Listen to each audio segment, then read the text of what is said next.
என்னடா இன்னைக்கு இந்த செம் எக்ஸாம்க்கு நீங்க ஏதாச்சும் படிச்சீங்களா என்ன? டேய் இந்த எக்ஸாம் நான் புக் திறந்து கூட பார்க்கலடா. நீடா? டேய் உங்களுக்காச்சும் எக்ஸாம்ல கதை எழுத தெரியும், எனக்கு அது கூட தெரியாதுடா. என்ன பண்ண போறதே தெரியல. பாத்துக்கலாம் மச்சான். நீ டேய் உங்களுக்கு என்ன எக்ஸாம் ஆச்சு தெரியும், எனக்கு இன்னைக்கு என்ன எக்ஸாம்னு கூட தெரியாதுடா. அப்பனா இந்த எக்ஸாம்ல நம்ம எல்லாரும் ஃபெயில்னு சொல்றீங்க? ஆமாடா. சரி வாங்க எக்ஸாம் ஹாலுக்கு போவோம்.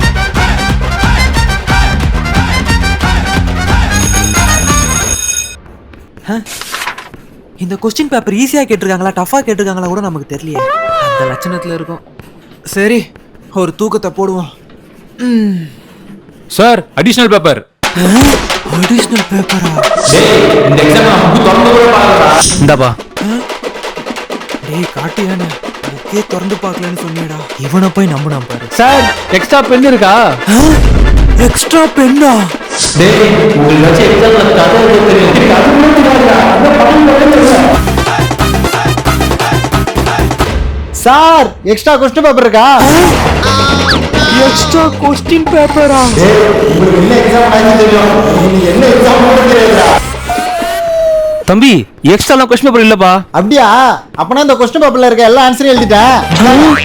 அவ்வளவுதான், இந்த சப்ஜெக்ட்னே சிஸ்டம் தான்.